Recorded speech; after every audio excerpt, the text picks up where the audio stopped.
The team is eating at the restaurant after escaping the framework. The lights go out and everyone except Fitz disappears, taken. When Fitz comes to, the military is there to claim him. Fitz is interrogated about what happened to the rest of his team. He becomes frustrated and shouts for whoever is in charge. Another military woman comes inside. She brings up Talbot being attacked by the Quake LMD and threatens Fitz, saying he'll be there for a long time if he doesn't cooperate. Fitz is thrown into a cell. He's woken up in the middle of the night to two soldiers with bright lights. He's forced to answer questions while hooked up to a lie detector. He tells them the truth and even offers to help them find the others. The military officers discuss it and decide to give Fitz paper, pen and book, plus a TV to watch soccer, to work on finding the others. Time passes and Fitz works on the problem, watches soccer and works out. He comes up with a theory that he did something either to hurt or help the others and blocked out the memory, but everyone else in the restaurant lost the same 2 minutes he did. He asks for more books and for them to send an angry letter to a soccer magazine about a goalkeeper.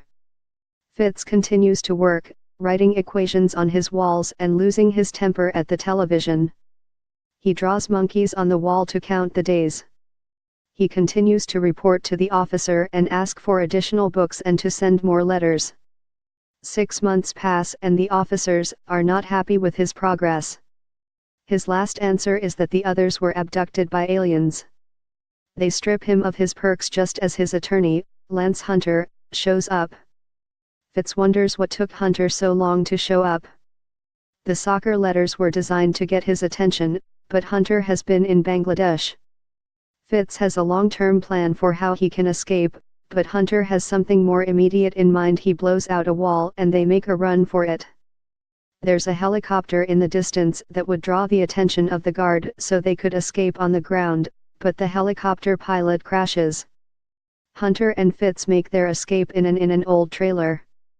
The military officers catch on to what's happened and begin pursuit. Lance and Fitz bring each other up to date on their respective lives. The trailer has some equipment that can help Fitz track down the beer truck that showed up when the rest of the SHIELD team vanished. He pulls up the surveillance footage from outside the restaurant that night. He manages to track the truck even as it changes its outside label while driving. Hunter and Fitz find the mysterious man who led the team and took the SHIELD team and go to his home. The man brings up the year 2091. He brings them to a room with lots of writing on the walls. He shows them to footage of the SHIELD team being sent through the monolith. He says his name is Enoch and he's been on Earth for 30,000 years recording history. He doesn't control it, he only knows when it opens based on what the seer tells him. The seer says Fitz isn't part of the plan, but Fitz insists on being taken to see the seer. Enoch leads Fitz and Hunter to the seer while the military raids Enoch's home. They meet with Polly Hinton, whom Fitz knows. She's with Robin, the seer, the girl who Daisy swore to protect after she failed to save her father. He introduces himself as a friend of Daisy's.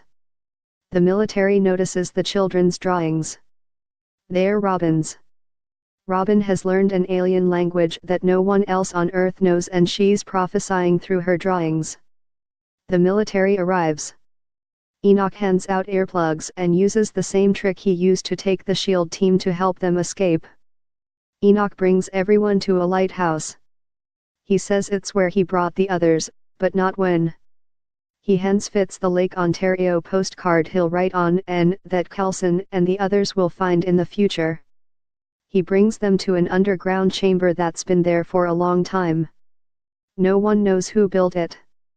The military wants Robin on their side for the battle to come. Enoch tells them that he is only supposed to observe, but is allowed to interfere to prevent an extinction-level event. Fitz tells Hunter about what happened to Robin's father and about his relationship with Simmons. Fitz wonders if the universe is keeping them apart to protect Simmons from what is inside him that came out in the framework. Hunter offers some consolation. Fitz asks why Robin left him off the list of those sent to the future. Robin's mother explains that Robin doesn't really talk anymore, that her mind seems to spread throughout the timeline and unable to focus.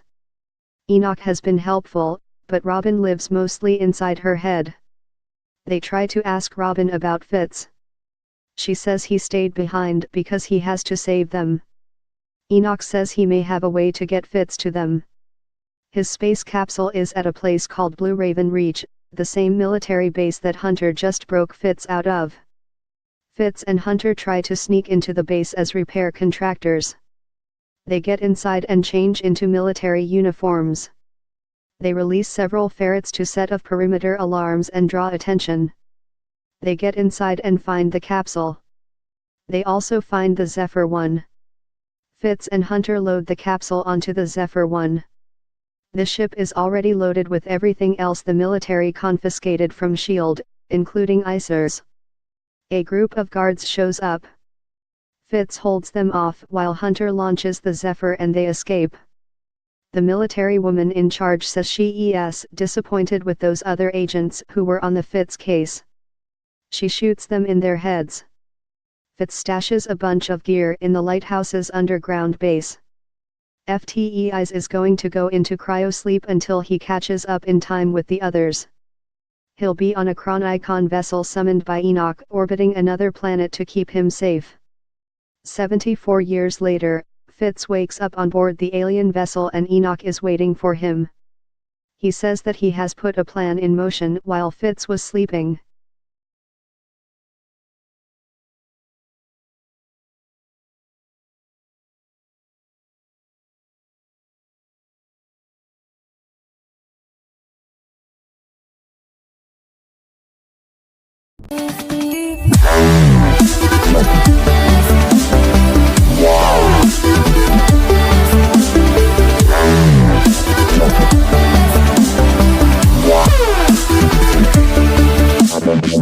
Wow.